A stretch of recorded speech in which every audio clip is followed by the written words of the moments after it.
دوستو آپ نے یہ تو سنا ہوگا بنی نوع آدم کی تخلیق سے پہلے اس دنیا میں جنات موجود تھے۔ اللہ تعالیٰ نے حضرت آدم علیہ السلام سے پہلے جنات کو تخلیق کیا تھا، لیکن کیا آپ جانتے ہیں کہ جنات سے پہلے اس دنیا میں کون سی مخلوق تھی اور جنات کی آمد پر جنات نے اس مخلوق کا خاتمہ کس طرح سے کیا؟ دوستو آج کی اس ویڈیو میں ہم آپ کو اس بارے میں مکمل تفصیلی معلومات فراہم کریں گے۔ ہم آپ کو کچھ اور بھی ایسی مخلوقات کے بارے میں بتائیں گے جو حضرت آدم علیہ السلام اور جنات کی آمد سے پہلے اس زمین پر بستی رہی ہیں۔ اس ویڈیو میں ہم آپ کو یہ معلومات بھی فراہم کریں گے کہ اس دنیا کی ابتدا کیسے ہوئی اور اتنی ساری مخلوقات کو اللہ تعالیٰ نے کس مقصد کے لیے پیدا کیا۔ نماز میں 2 سجدے کیوں کیے جاتے ہیں؟ ان سجدوں کے پیچھے کیا حکمت چھپی ہے؟ دوستو اللہ تعالیٰ کی تخلیق کردہ کائنات اس قدر پر اسرار ہے، اس میں اتنے راز چھپے ہیں کہ اس میں لاکھوں اور کروڑوں کی تعداد میں اللہ تعالیٰ کے کرشمات موجود ہیں۔ انسانی عقل ان کرشمات کا احاطہ نہیں کر سکتی۔ جنات اور انسانوں کو پیدا کرنے سے پہلے اللہ تعالیٰ نے اس زمین پر اور بھی بہت سی مخلوقات کو پیدا کیا تھا۔ یہ حیرت انگیز بناوٹ اور بڑے بڑے اجسام والی مخلوقات تھیں۔ اپنی شکل و صورت کے لحاظ سے یہ اس قدر خوفناک تھیں کہ کوئی عام انسان ان کو دیکھ نہیں سکتا تھا۔ ان میں سے بعض مخلوقات ایسی تھیں جو کہ پر رکھتی تھیں اور کچھ مخلوقات ایسی تھیں جن کے 2 سر تھے، ایک آگے کی طرف اور ایک پیچھے کی طرف، اور ان کے بہت زیادہ پاؤں تھے۔ اس کے علاوہ اللہ تعالیٰ نے ایک ایسی مخلوق بھی پیدا کی جس کا جسم شیر کی طرح اور منہ کسی پرندے کی طرح تھا۔ یہ مخلوق اپنے لمبے لمبے بالوں کے ساتھ ایک دم بھی رکھتی تھی اور مکھیوں کی طرح بھنبھناتی تھی۔ اللہ تعالیٰ نے جب اس سیارے کو پیدا فرمایا تو یہاں انسانوں اور جنات سے پہلے عجیب الخلقت اور دل دہلا دینے والی مخلوق آباد تھی۔ وقت کے ساتھ ساتھ اور ماحولیاتی تبدیلیوں کے باعث یہ تمام مخلوقات اپنا اپنا وقت گزار کے اس دنیا سے ختم ہوتی گئیں اور ان مخلوقات کی جگہ نئی مخلوقات آباد ہوتی گئیں۔ پھر ایک وقت ایسا آیا کہ اللہ تعالیٰ نے جنات کو تخلیق کیا۔ ابھی جنات کا وجود تھا اور اللہ تعالیٰ نے انسان کو تخلیق کرنے کے بارے میں سوچا۔ اللہ تعالیٰ کی پیدا کردہ مخلوقات میں سے کچھ مخلوقات بہت زیادہ طاقتور اور شرارتی تھیں۔ کچھ لوگ یہی سمجھتے ہیں کہ اس دنیا میں ڈائناسورز، ان کے بعد جنات اور اس کے بعد انسان پیدا کیے گئے۔ دوستو ایسا بالکل بھی نہیں ہے۔ ان سب سے پہلے اللہ تعالیٰ نے زمین پر نہایت ہی عجیب و غریب مخلوقات کو پیدا فرمایا۔ ان عجیب و غریب مخلوقات میں سے ایک مخلوق ہن اور بن بھی ہے۔ قرآن پاک میں ان کے ذکر کی طرف اشارہ بھی ملتا ہے۔ ان کے بارے میں علامہ ابن کثیر رحمۃ اللہ علیہ فرماتے ہیں، انسانوں سے پہلے جنات کو پیدا کیا گیا اور جنات سے پہلے اس دنیا میں ہن اور بن نامی ایک مخلوق موجود تھی۔ اس مخلوق کے بارے میں کہا جاتا ہے کہ یہ بہت حد تک خطرناک اور شرارت میں سب سے آگے تھی۔ جب اپنی شرارت کی بدولت انہوں نے زمین پر فتنہ فساد برپا کرنا شروع کر دیا تو اللہ تعالیٰ نے جنات کو پیدا فرما کر اس مخلوق پر حاوی کر دیا۔ جنات نے اس مخلوق کو چن چن کر مارنا اور قتل کرنا شروع کر دیا۔ جو مخلوق بچ گئی تھی جنات نے انہیں مار کر اس زمین سے بھگا دیا۔ اس طرح ہن اور بن کے بعد جنات اس دنیا میں آباد ہوئے۔ اس سے پتہ چلتا ہے کہ جنات سے پہلے بھی اس دنیا میں افراد سے مخلوقات آباد تھیں، اور اسی بات کو مد نظر رکھتے ہوئے اللہ تعالیٰ قرآن پاک میں ارشاد فرماتا ہے، میں زمین پر اپنا ایک نائب بنانے والا ہوں۔ تو فرشتوں نے اللہ تعالیٰ سے عرض کیا، اے اللہ، تو اس روئے زمین میں ایک ایسی مخلوق کو پیدا کرنے والا ہے جو زمین پر فتنہ و فساد برپا کرے گی اور قتل و غارت کرے گی۔ فرشتوں نے یہ بات اس کے پیش نظر کی کہ وہ پہلے سے ہی زمین پر ہن اور بن کا فتنہ فساد دیکھ چکے تھے، اور یہ بھی دیکھ چکے تھے کہ جنات نے کیسے انہیں بعد میں آ کر قتل کیا۔ یہ تمام آیات اس بات کی طرف اشارہ کرتی ہیں کہ زمین میں اور بھی مخلوقات موجود تھیں۔ حضرت عبداللہ بن عمر رضی اللہ تعالی عنہ نے فرمایا کہ حضرت آدم علیہ السلام کے اس زمین پر آنے سے 2000 سال پہلے ہن اور بن نامی مخلوقات رہا کرتی تھیں۔ انہوں نے زمین پر فتنہ فساد پھیلا کر ایک دوسرے کو قتل کیا۔ ایک اور روایت میں یہ بات بھی آتی ہے کہ اللہ تعالیٰ نے زمین اور آسمان پیدا کرنے سے پہلے فرشتوں کو تخلیق کیا تھا۔ فرشتوں کے بعد جنات کو آگ کے شعلے سے پیدا فرمایا، اور جنات کے بعد انسانوں کو مٹی سے تخلیق کیا گیا۔ اس روئے زمین پر جس خاکی وجود کو سب سے پہلے تخلیق کیا گیا تھا وہ اللہ تعالیٰ کے نبی حضرت آدم علیہ السلام ہیں۔ آپ بنی نوع انسان کے لیے پہلے پیغمبر تھے جو اللہ تعالیٰ کی شریعت لے کر آئے تھے۔ مفسرین لکھتے ہیں کہ اللہ تعالیٰ نے جنات سے حکومت لے کر ایک دوسری مخلوق کو دینا چاہی تاکہ جنات کا غرور ٹوٹے۔ اس لیے اللہ تعالیٰ نے ارشاد فرماتا ہے کہ میں زمین پر اپنا ایک خلیفہ بنانے والا ہوں۔ وہ انسان اپنے اختیار اور ارادے کا مالک ہوگا اور اس روئے زمین پر اپنی مرضی سے جہاں چاہے گا جائے گا اور اپنی مرضی سے کام کر سکے گا۔ وہ دخل اور اختیار کا ایک نمونہ ہوگا۔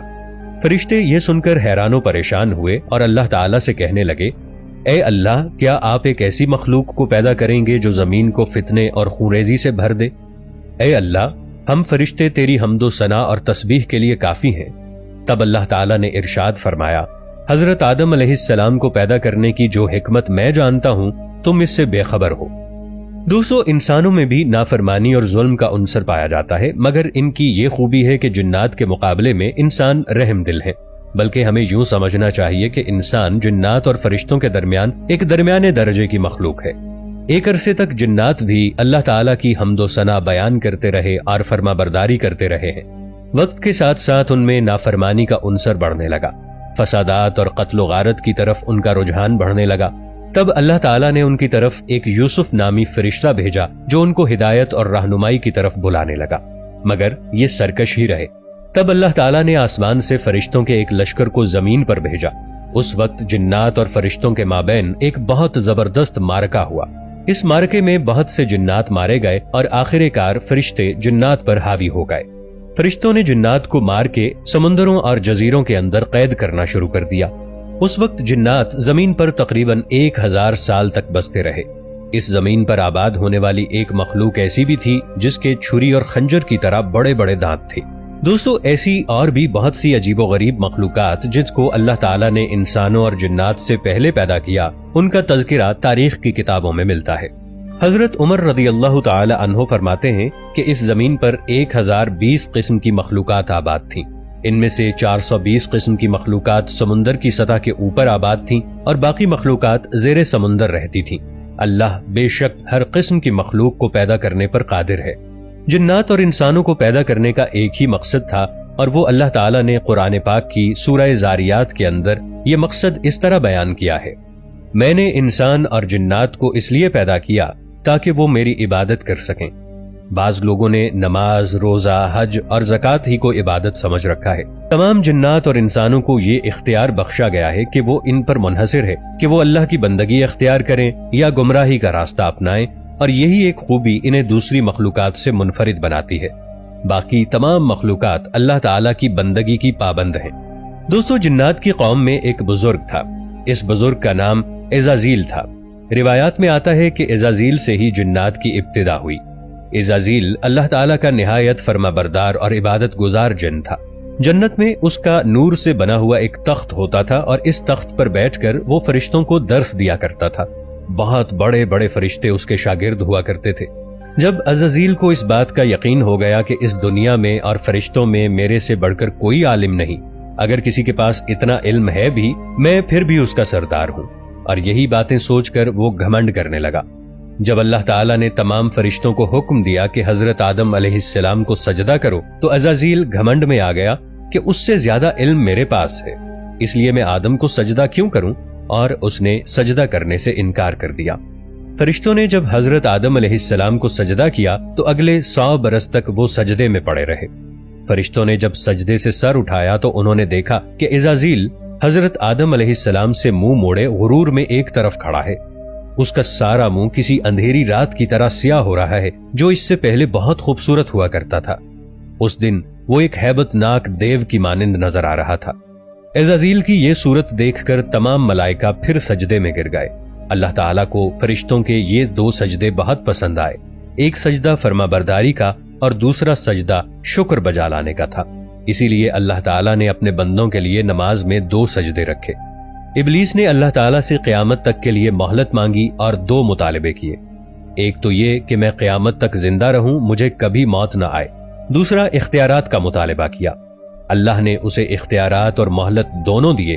پھر ابلیس نے اللہ تعالیٰ سے یہ وعدہ کیا کہ اے اللہ، تو نے مجھے آدم کے لیے رسوا کیا، میں بھی تا قیامت آدم اور اس کی اولاد کو رسوا کرتا رہوں گا، ان کو ہر طرح سے گمراہ کر کے تیرا ناشکرا کروں گا، مگر مؤمنین میرے کسی داؤ میں نہیں آئیں گے۔